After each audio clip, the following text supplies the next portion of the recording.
In June 2010, Brazilian police unexpectedly raided an isolated deserted island and discovered a horrifying scene: a woman living with 6 children in extremely poor conditions. That woman was Sandra Monteiro. The investigation revealed a shocking truth. The father of all 6 children was none other than her biological father, José Agostinho Pereira. Sandra had been held captive and abused by her father for over 15 years, in a shack with no electricity, no water, and no communication, completely cut off from the outside world. Even worse, 2 girls aged 5 and 8 among the 6 children had also been abused by their grandfather. How could such a horrifying crime continue for over a decade, right in the middle of a community, without anyone noticing or speaking out? Like and subscribe to uncover the shocking truth behind the case dubbed Brazil's Fritzl. Our main character, Sandra Maria Monteiro, was born in 1980 in the state of Maranhão. This is one of the poorest and most remote regions in northern Brazil. Sandra grew up in a family that left almost no official records in government documents. In fact, even investigation files could not clearly verify her biological mother's identity. Sandra had an older sister named Maria and 2 brothers. Sandra's father, José Agostinho Pereira, was a farmer and craftsman who lived in the forest along the Turiaçu River, far from residential areas and only accessible by canoe.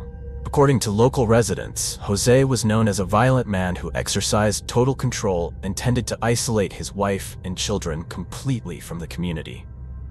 José's wife was the first victim in a long chain of domestic abuse. She lived in constant fear and under strict control. Not long after, Maria, Sandra's sister, also became a target of her father's abuse. She became pregnant before the age of 15 and gave birth under extremely poor conditions with no medical access. Refusing to be a victim like her mother, Maria decided to escape. She planned to take their mother and Sandra's 2 brothers off the island and head to the capital, São Luís, to start a new life. However, to do this, Maria had to make a painful decision. She could only bring their mother and Sandra's brothers, as Sandra was too young and weak to escape at that time. Maria hoped Sandra would be temporarily safe with José, but she could not have imagined that decision would lead to a 15-year-long tragedy. From 1985, Sandra Monteiro lived alone with her father in a decaying wooden hut on the deserted island of Ilha do Pau, deep in the forests of Maranhão. Locals called the place by a chilling name, the Experiment Island. By 1992, when Sandra turned 12, her body began showing strange changes. Some neighbors who saw her from afar noticed clear signs of pregnancy: a growing belly, a heavy walk, and her avoiding eye contact. Although it was clear that Sandra had no social interaction and rarely left the shack, no one reported it or investigated further. The community's silence unintentionally allowed the tragedy to continue. As of June 2010, Sandra had given birth to 7 children with no birth certificates, no medical care, and no witnesses except her father. Her father, José Agostinho Pereira, offered no support or care, leaving the children to live in constant poverty and deprivation. It was only when the Brazilian government launched a media campaign about children's rights and the duty to report abuse that public awareness began to change. These media efforts encouraged some local residents to speak up. On May 21, 2010, during a community meeting, a citizen submitted an anonymous report expressing suspicion about José Agostinho Pereira's unusual behavior. Police immediately launched an investigation, collecting testimonies from residents living along the Turiaçu River, where José and Sandra resided. After just 2 weeks of urgent investigation, the authorities had gathered enough evidence to take action. On June 8, 2010, a coordinated raid between the police and local authorities officially rescued Sandra and her children from the 15-year-long isolated nightmare. 3 small boats quietly navigated the Turiaçu River, silently approaching the island to avoid detection. Accompanying the team was a group of television reporters. They were present to document every moment of this shocking rescue. At the scene, authorities found José living with Sandra and 6 children, all between the ages of 2 and 12. José was arrested on the spot and transferred to Pedrinhas prison in the state of Maranhão. This is one of the most heavily monitored prisons in Brazil, frequently plagued by violence and gang rivalries among inmates. After more than 15 years of total isolation, Sandra Montero, then 28 years old, was finally rescued from the hellish spiral created by her own father. She was immediately transferred to a women's support center, where she received medical treatment, psychological counseling, and help reintegrating into society. Like her children, Sandra had never received an education, making it difficult for her to communicate, express herself, or understand legal procedures. According to Sandra's statement, her youngest child, born in 2009, was taken away by José just 2 months after birth, and he only said the baby would be given to a good family. The remaining 6 children lived on the island in a state of malnutrition, without legal identity, and had no access to health care or basic education. One boy was found to have signs of hearing loss, suspected to be caused by poor living conditions or possibly due to inbreeding. Even more concerning, prosecutors found signs of abuse in 2 girls, aged 5 and 8, raising suspicions that José may have assaulted his own granddaughters. Both girls were immediately taken to a children's hospital in San Luis, where doctors conducted full medical examinations and collected forensic evidence. The investigation and prosecution faced many challenges, as the case had spanned over a decade, with no official records and a lack of direct witnesses. Verifying the pattern of criminal behavior became even more difficult due to the lack of documentation and witnesses. Those who could testify, including Sandra's mother and siblings, had left the island decades earlier and left no contact information. However, legal experts affirmed that the physical and psychological damage suffered by the victims was living proof, enough to convict José even without eyewitnesses. Brazilian public opinion and legal professionals agreed. Given the systematic, prolonged, and severe nature of the crimes, José Agostinho Pereira must face the highest penalty under current law. Although Brazil has abolished the death penalty, many citizens demanded a life sentence without parole as the only way to truly deliver justice. The case quickly spread beyond Brazil's borders, shocking the international community. Media outlets unanimously called José Agostinho Pereira the Brazilian Fritzl. Joseph Fritzl, who committed horrific acts against his daughter over 24 years in his basement, was dubbed the Monster of Amstetten. Given its severe, prolonged, and systematic nature, the Sandra case was seen as a tragic reflection from Austria to Latin America. In an interview with Cidade TV, José, then 54 years old, said, "I know it's illegal, but my daughter agreed. I didn't force her." He emphasized, "I only did it if she agreed. Otherwise, I wouldn't have done it." These statements were deemed inhumane and unacceptable by the public and legal community, further fueling public outrage. During the initial interrogations, Sandra remained withdrawn, answered cautiously, and shook her head at any accusation against her father. She even said she loved her father, denied being coerced, leading investigators to suspect she was deeply affected by long-term psychological dependency. However, every time José's name was mentioned, her expression would immediately change to fear and visible pain. Eventually, Sandra agreed to make a formal accusation to the investigator. While awaiting a stable living arrangement, Sandra and her children were transferred to a child protection shelter in Pinedo. There, she fell into severe depression, barely spoke, cried often, and expressed guilt, feeling she had betrayed her father. Meanwhile, José was held in solitary confinement due to the exceptionally serious nature of the case. Not long after, forensic results confirmed initial suspicions. The 2 girls, Sandra's daughters, were victims of sexual abuse by José. However, José continued to deny being the father of all 8 children, 7 with Sandra and 1 with Maria, Sandra's 31-year-old sister. Given the situation, authorities immediately expanded the investigation, focusing on Maria to verify whether she too had been a victim of her father's abuse. Maria was found living in a village about 25 kilometers from the scene, residing with her husband and 5 children. When interviewed, Maria confirmed she had been a victim of José in the past and shared painful memories from her youth. Leaving José's control early had allowed Maria to lead a more stable life, a stark contrast to her sister's tragic fate. Sandra faced a long and difficult psychological recovery process. After several weeks of professional support, she began expressing a desire to rebuild her life, break free from José Agostinho Pereira, and return to her former home. However, social workers said this couldn't happen immediately, as legal procedures related to the case were still ongoing. The local government coordinated with the Child Protection Council to urgently find new housing for Sandra and her children, ensuring safety and basic living conditions. Due to strict security requirements, finding a home proved difficult. However, the authorities pledged to cover all rent costs and provide essential supplies.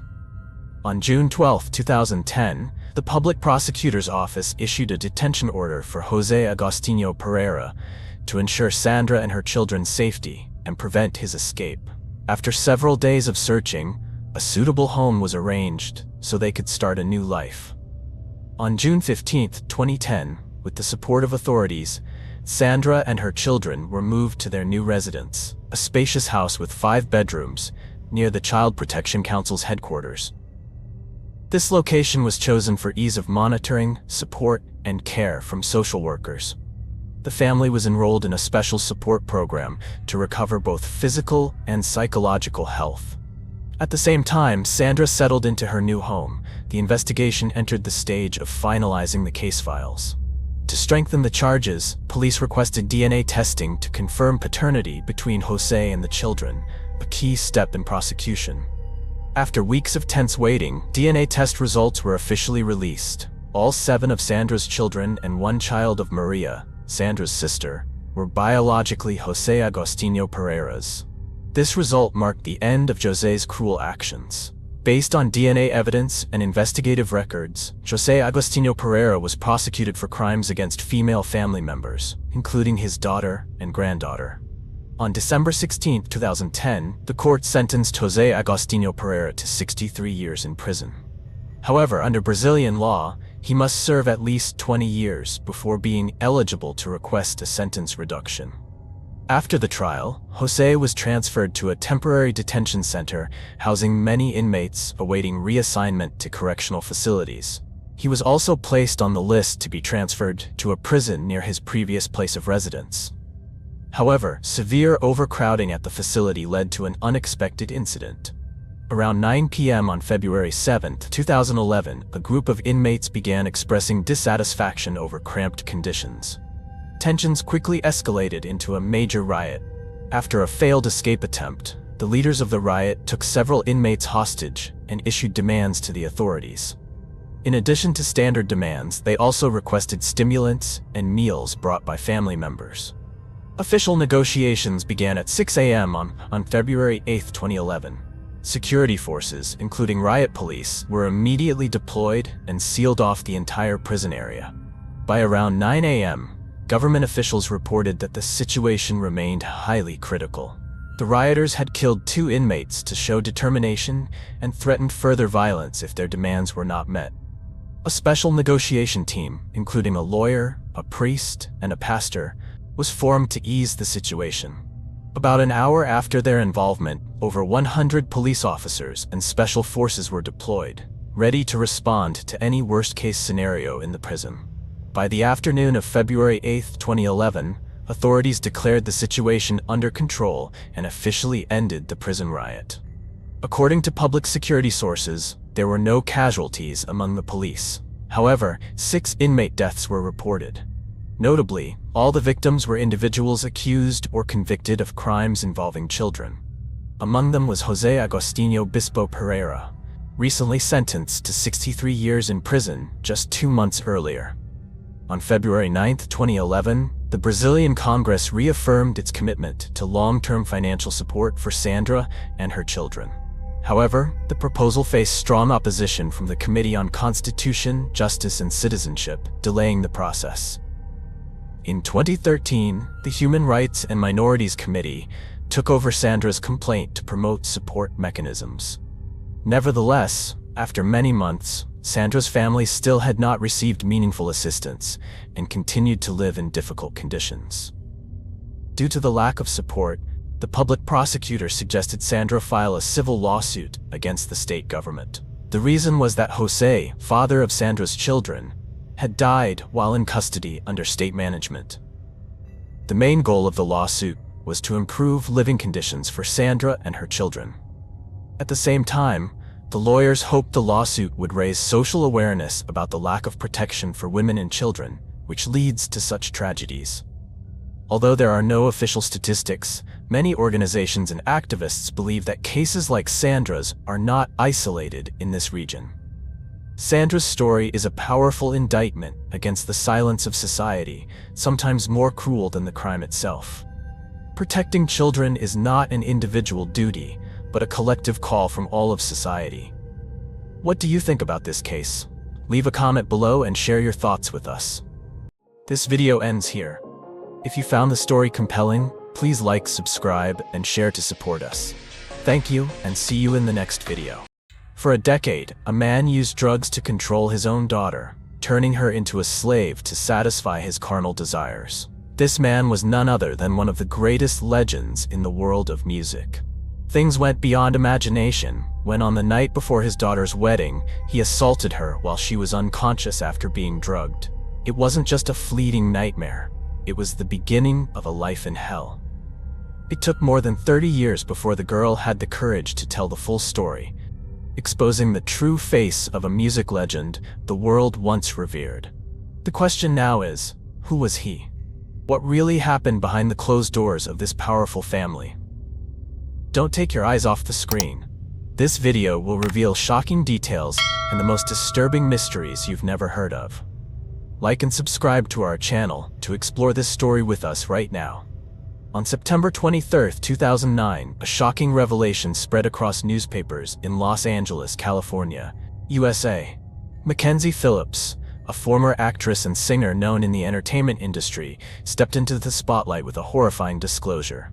In her memoir, High on Arrival, she exposed a secret no one dared to imagine. Her biological father, music legend John Phillips, had assaulted her for the first time when she was 19 years old.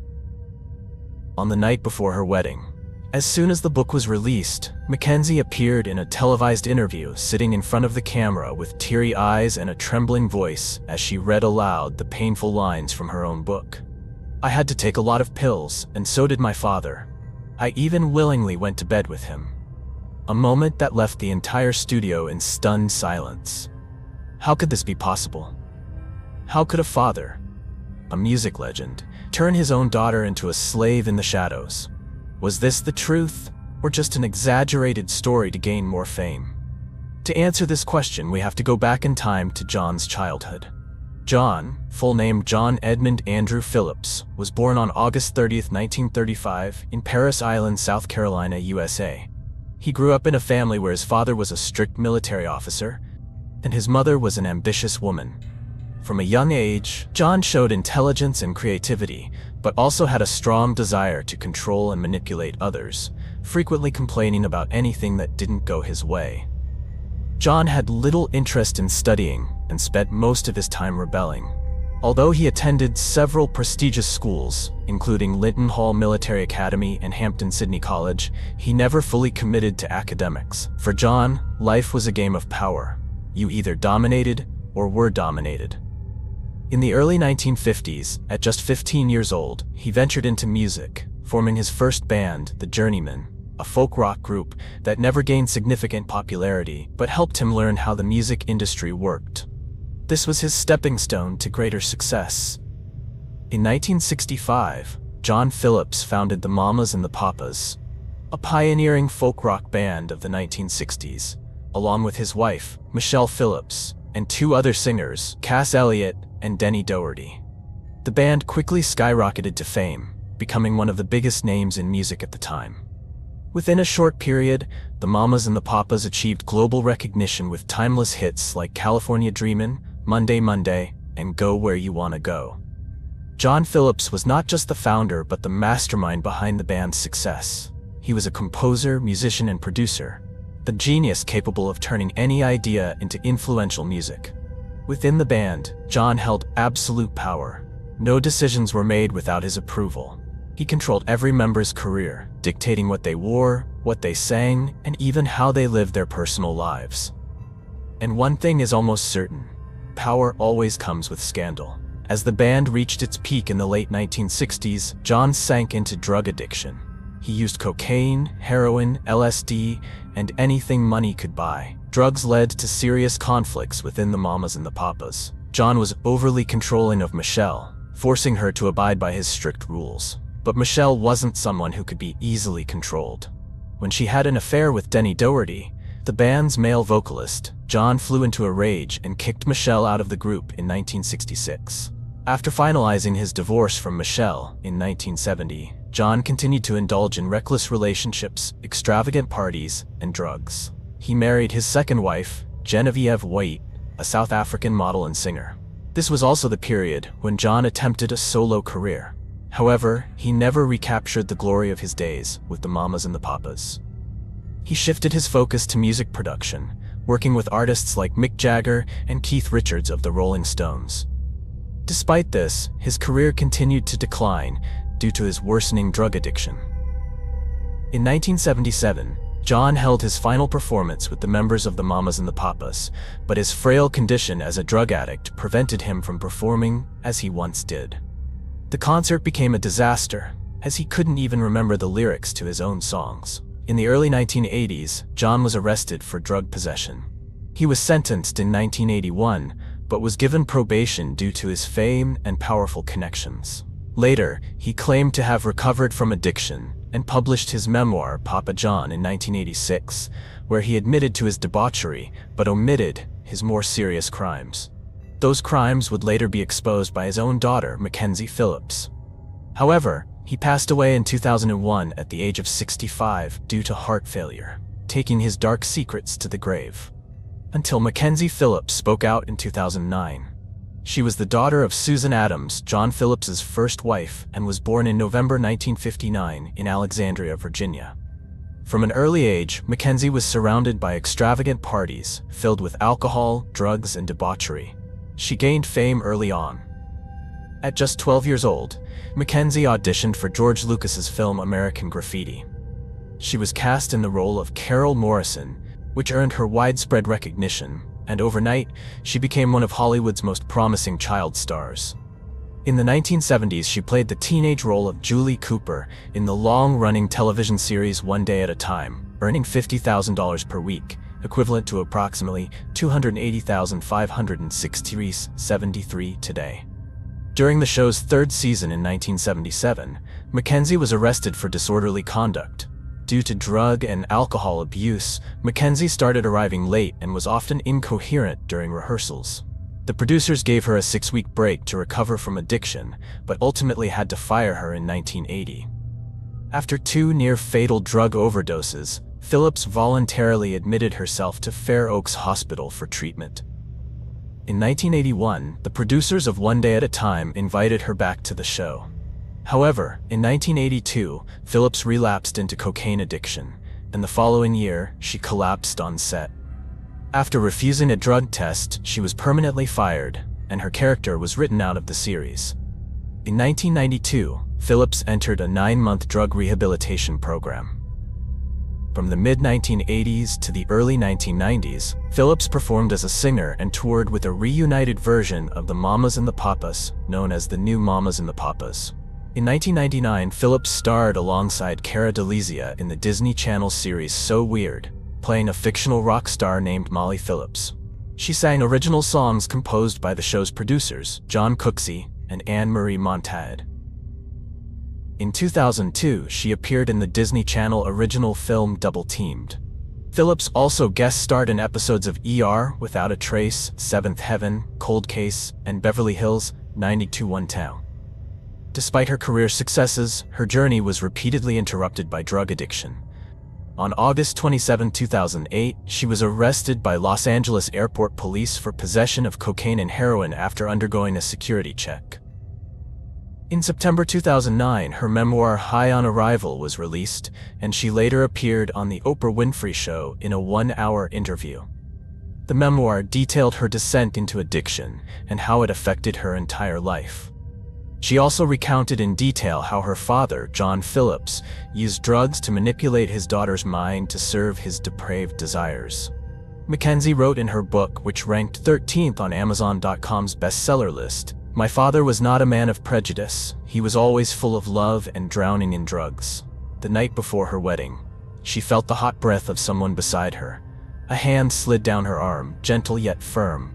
In a drug-induced haze, blurry images danced in her mind. She vaguely realized that she had been intimate with her own father. Mackenzie felt her stomach twist in agony. She wanted to scream, to run, but she couldn't. She just lay there, dazed, feeling as if her body no longer belonged to her. John Phillips looked at her. No panic, no confusion, not a single trace of guilt. He smiled, a calm, terrifying smile. "Everything is fine, my love," he said, his voice deep and eerily gentle. She couldn't believe it. He didn't see anything wrong with this. She bolted out of bed, running into the bathroom. Water gushed from the faucet onto her face, but nothing could wash away the disgust clinging to her. She should have left right then. She should have stayed away from her father forever. But she didn't, because she knew she couldn't. The addiction would return. Mackenzie admitted that she went back to her father, not because he forced her, not because she was held captive, but because she couldn't break free. After that, she no longer resisted, she simply surrendered in exchange for drugs. During the interview, she also revealed an even more shocking detail. "The first time I tried cocaine, I was only 11 years old. It was my father who injected it into my arm," Mackenzie shared. Unable to break free from the grip of addiction, she remained trapped in an incestuous relationship with her own father for nearly a decade. Later, John Phillips married his third wife, but that changed nothing. Mackenzie couldn't escape. He wouldn't let go. And she no longer had the strength to fight. She had tried to stop. Many times, she confronted her father, seeking an explanation. "I was deeply tormented and anguished about this relationship," she wrote. "I told my father about my guilt and pain. She wanted to know why. Why had he done this? She wanted an answer, an apology." But John simply lowered his head and sighed. "I'm sad too, but I don't know how to stop," he said.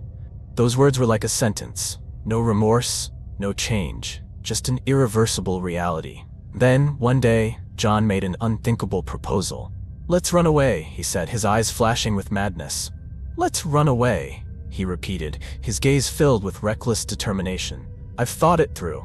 We can go somewhere no one knows who we are. There, no one can judge us. We can start over." Did he truly believe they could erase the past, abandon their identities, and continue as two strangers? But where? There is no place on this earth that could accept us, unless it's a lifeless planet or hell itself. Mackenzie wrote in her memoir, "This relationship only ended when Mackenzie became pregnant. And in a cruel twist, she didn't know who the father was. Even though she lived with her husband, every time she relapsed into addiction, she would turn to her father for the drug-fueled intimacy she craved. She went to John, waiting for a reaction. A hint of fear, a shred of regret, a sense of responsibility. But no, John just smiled. "You know what you have to do," he said, his voice light, as if this were nothing more than a trivial matter. He paid for Mackenzie to have an abortion, and she was left with almost no choice. As she stepped out of the hospital doors, she was no longer the Mackenzie Phillips of yesterday. She looked at John, and for the first time in her life, he felt like a stranger. From that moment on, she never let him touch her again. Mackenzie described the entire ordeal and her personal emotions in meticulous detail. She declared that her father had taken advantage of her drug addiction to completely control her. He had manipulated her mind to serve his own perverse desires. John Phillips didn't need chains. He didn't need threats. Drugs were the strongest handcuffs he had. The first time she tried cocaine, she was only 11 years old. And from that moment, she could never escape. Every time she tried to leave, all he needed was a syringe and a few soothing words. And just like that, she returned. When the truth was revealed, there was no arrest, no trial, no punishment for John Phillips, because he had already died in 2001. Before the truth came to light, he had been laid to rest in a coffin, celebrated as a music legend. And that drove Mackenzie mad. She had spent her entire youth trying to escape the hell her father had built for her. And when she finally had the courage to speak out, he was no longer alive to face the consequences. Mackenzie had hoped for something big. A public outcry, a wave of outrage, a strong condemnation of the man who had turned her life into hell. But the world doesn't work that way. When she spoke out, what she received wasn't justice, but skepticism. Public opinion was divided into two sides. One side accused her of making it up. She just wants attention. She's tarnishing her father's reputation. The other side believed her, arguing that only someone who had lived through such horror could write a memoir so raw and real. The man once celebrated as a rock legend was now surrounded by horrifying doubts. The posters, the albums of the mamas and the papas, all of them were now tainted with disgrace. People began to revisit old photos of him. In those images, did they see a loving father or a predator who had taken advantage of his daughter's innocence? The debates erupted. It meant that there could be many more Mackenzie Phillips out there, people still trapped in darkness. Mackenzie's case wasn't just an accusation. It opened a dark door that everyone was forced to look into and could no longer ignore. It highlighted the issue of familial abuse, exposing how power could be manipulated to control another person. This video comes to an end. If you found it compelling, please like, share, and subscribe to our channel for more gripping stories. Thank you for staying with us. See you in the next video. In 2009, in Texas, USA, a young mother named Otty Sanchez committed the horrific act of killing her own newborn child. The scene discovered by police in Sanchez's apartment was straight out of a horror movie. Her 3-week-old baby had been dismembered, its face skinned, and parts of its body eaten. The baby's mother was sitting on the couch, screaming repeatedly that she had killed her child. How could a mother commit such a barbaric act? What lies behind this story? Psychological pressure, loneliness, or the whispers of the devil? This case is not only terrifying, but also raises profound questions about mental health, the responsibilities of family and society in protecting vulnerable individuals. This video will unveil dark secrets and heartbreaking stories you've never heard before. Hit like and subscribe to join us as we uncover this mystery together. The setting, San Antonio, Texas, USA. A city celebrated for its natural beauty intertwined with the modernity of a rapidly growing urban landscape. As a cultural and historical hub, San Antonio boasts landmarks like the Alamo and Riverwalk, attracting millions of tourists annually. However, beneath this peaceful exterior, San Antonio has witnessed its share of dark moments, where tragedies unfold even in seemingly safest neighborhoods. On July 26, 2009, the San Antonio police received an urgent call from an elderly woman reporting horrifying screams coming from a nearby apartment. Initially, the police were unclear about the situation, but when the woman called a second time, just minutes later, the severity of the matter became evident. Police rushed to the address provided by the woman. They knocked on the door, but received no response, except for loud screams emanating from inside. Concerned for the safety of those inside, they decided to break down the door. What they saw inside left the officers utterly speechless. On the floor lay the lifeless body of a newborn baby in a pool of blood, severely mutilated. The baby's arms and legs were severed, with jagged cuts suggesting a sharp instrument. The child's face was entirely skinned, exposing raw red muscle. The head was mangled and part of the brain was missing, leaving a horrifying hollow wound. Scattered around the body were fragments of tiny bones mixed with blood and tissue, creating a haunting scene that defied description. On a nearby couch sat a middle-aged woman in a state of shock, covered in blood from head to toe, with her hands visibly smeared with gore. She clutched a knife and kept murmuring, "I killed my baby." The woman, later identified as Otty Sanchez, had severe injuries to her throat, appearing to have attempted suicide. The police immediately disarmed the woman and called for medical assistance. While waiting for the ambulance, they attempted to gather information, but she only mumbled about voices and the devil forcing her to do it. At this point, the elderly woman who had called the police, Gloria Sanchez, confirmed that the injured woman was her niece, Otty Sanchez, a 33-year-old and the apartment's resident. Gloria, who lived nearby, explained that she had heard unusual screams from the apartment earlier that day and decided to alert the authorities. At the scene, police found significant evidence: a blood-stained knife, a sword, a hammer, and several baby items such as clothes and blankets, all soaked in blood. During a thorough search of the apartment, they also discovered 2 other children, Otty's nieces, aged 5 and 7, playing outside. Fortunately, neither was present during the incident. The baby's identity was quickly confirmed through records and Gloria's statements. The victim was Scott Sanchez Jr., Otty Sanchez's biological son, only 3 weeks old. The infant was the sole victim of this horrific crime. Meanwhile, police transported Otty Sanchez to the hospital to treat her severe neck wounds. Once stabilized, she began confessing to her crime. In a chilling account, she stated that voices in her head had compelled her to kill her son and commit unimaginable acts. Otty admitted to dismembering baby Scott Jr. with a knife, tearing into his skull, and consuming part of his brain. She justified these heinous acts by claiming they were demands from the devil. This horrifying truth is enough to send shivers down anyone's spine, but rest assured, it's all disturbingly real. Otty Sanchez was born in 1976 in a small town in southern Texas, USA. As the youngest child in a poor, working-class family, Otty constantly struggled with both material and emotional deprivation. Otty's childhood became even darker when her parents divorced when she was only 7 years old. Her father left the family, and her mother fell into unemployment, plunging the family into debt. Otty grew up in an unstable environment marked by endless arguments between her mother and her siblings. At the age of 10, Otty began showing signs of psychological instability. She often spoke to invisible friends and became fearful when left alone. At school, Otty was not sociable and was frequently bullied by her peers for her odd behavior. She often wore headphones to avoid interacting with others. During her teenage years, Otty began escaping reality by immersing herself in music. She developed a strong passion for melancholic tunes and often wrote in her diary about strange dreams where she was surrounded by whispering shadows. In 2006, Otty met Scott W. Buchholz, a freelance musician known for his charming appearance and confident demeanor. Otty was quickly drawn to Scott, whom she saw as a beacon of light in her dark life. They started dating, and after just a few months, the two decided to get married. Their married life was initially filled with joy, but cracks soon began to appear. Scott frequently traveled for performances, leaving Otty alone.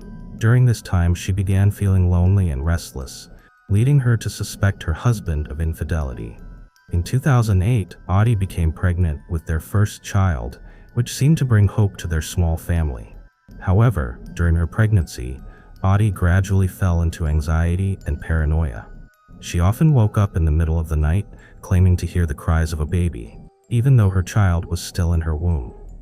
In June 2009, Otty gave birth to a healthy baby boy named Scott Sanchez Jr. Shortly after delivery, she developed an infection and had to stay in the hospital for nearly a week for treatment. This painful experience caused her extreme stress. Doctors diagnosed her with postpartum depression and prescribed antidepressants. Upon returning home, Otty began displaying increasingly strange behavior. She refused to hold her baby, claiming that the child didn't belong to her. At times, Otty would stare at her son for hours without blinking, a behavior typical of those experiencing psychosis. A week before the incident, Otty took her son to visit Scott's parents. There, Scott asked her for the child's birth certificate to complete some paperwork, but Otty reacted violently, accusing Scott of trying to take her child away. After a major argument, Otty drove away angrily with her son, leaving behind all her documents, wallet, and antidepressants. On July 20, 2009, Scott called the police to report Otty's erratic behavior. He feared she might harm herself or the baby. However, no action was taken, as the police considered it a typical family dispute. In the days that followed, Otty completely cut off contact with Scott's family. Neighbors reported seeing her pacing around her house at night, muttering to herself and laughing loudly for no apparent reason. On one occasion, she screamed that a dark entity was following her, and the scream was so loud that many people in the vicinity heard it. The night before the incident, a neighbor also heard Otty screaming inside her house, but dismissed it as another one of her usual panic attacks and paid little attention. Police expanded their investigation, focusing on Otty Sanchez's relatives and friends to uncover the reasons behind her actions. Otty's aunt, who reported the crime, was still in shock and couldn't believe what had happened. She recounted, "I live in a nearby house, but knew nothing until it was too late. If I had known, I would have tried to stop it." Gloria further revealed that Otty had been diagnosed with mental illness years ago. However, the family rarely discussed it out of fear of societal judgment.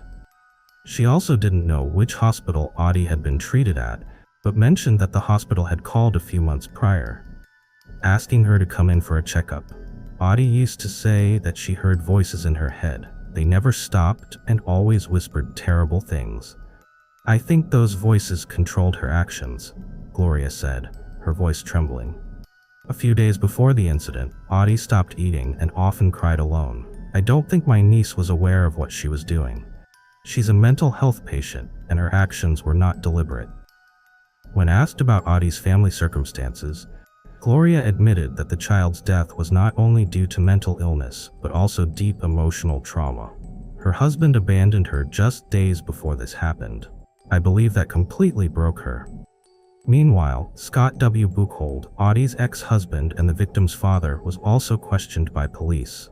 Scott admitted that he had once loved Otty and believed she would be a good mother. However, after the baby was born, Otty became unpredictable and displayed unusual behavior. When asked about his feelings after his child's death, Scott tearfully said, "She used to be a sweet woman, someone I loved, but what she did is unforgivable. I think she must pay for her cruel actions. She needs to be executed." Testimonies from Scott and Gloria helped police create a clearer picture of Otty's mental state before the tragedy occurred. Using these clues, the police decided to search Otty's medical records to better understand her condition, hoping to find a clearer explanation for her horrifying actions. At the psychiatric ward of San Antonio Central Hospital, they discovered Otty's medical records. She had been prescribed citalopram, a common antidepressant. Reports showed that Otty had only started taking citalopram a day before committing the crime. Medical experts noted that antidepressants usually take weeks to take effect, ruling out the possibility that the drug caused immediate psychosis. However, the medical records also revealed that Otty Sanchez had a history of paranoid psychosis. Doctors had previously recorded that she often heard strange voices inside her head. These voices not only disturbed her but also incited her to engage in dangerous actions. Weeks before the incident, Otty told her doctor that the voices were becoming more frequent and terrifying. She described them as screaming, urging her to commit horrifying acts. Psychologists later analyzed that, besides psychosis, Otty's agitated emotional state played a significant role. She had just experienced a major emotional shock when her husband, Scott W. Buchholz, abandoned her only days after she gave birth. Scott's abandonment came at a time when Otty needed support the most, leaving her feeling lonely and betrayed. This event not only increased her stress levels but also pushed her into a severe state of instability where she could no longer distinguish reality from hallucinations. Otty's statements after her arrest further reinforced this conclusion. She repeatedly mentioned being urged by the voices. She said that the voices continuously threatened her, forcing her to kill her son to protect herself. "I didn't want to do it," Otty tearfully said, "but I couldn't stop. The voices said if I didn't kill him, they would kill me." Psychologists determined that in Otty's mind, these voices had become her reality. She completely believed she had no choice but to carry out their commands. Experts concluded that the primary cause of the crime was a combination of paranoid psychosis and severe psychological agitation caused by her ex-husband's abandonment and postpartum stress. After the case shocked the public, Otty Sanchez's trial officially began in 2010. It was not only a trial to determine her guilt, but also a test of how society addresses mental health issues. The trial lasted over a year, with dozens of hearings and heated debates between the prosecution and the defense attorneys. Both sides worked tirelessly to present evidence supporting their arguments. Prosecutors described Otty's crime as unforgivable and emphasized the brutality of the case. They called for a life sentence or even the death penalty to set an example for similar crimes.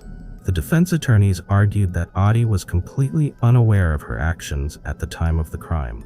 They claimed she was controlled by the voices in her head, a clear symptom of paranoid psychosis. Additionally, 3 independent evaluations were conducted by leading experts in psychology and psychiatry.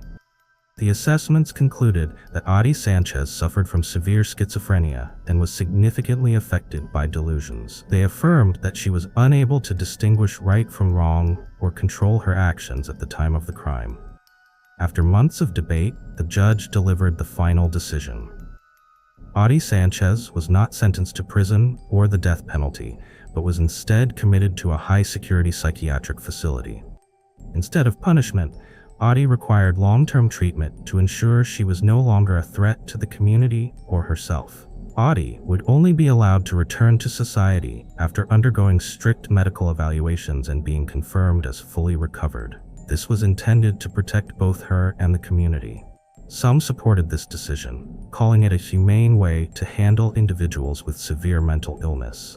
However, many others, including Otty's ex-husband, Scott Buchholz, strongly opposed it, demanding she face the death penalty. Scott declared to the media, "She may be ill, but that doesn't change the fact that my son died a cruel death.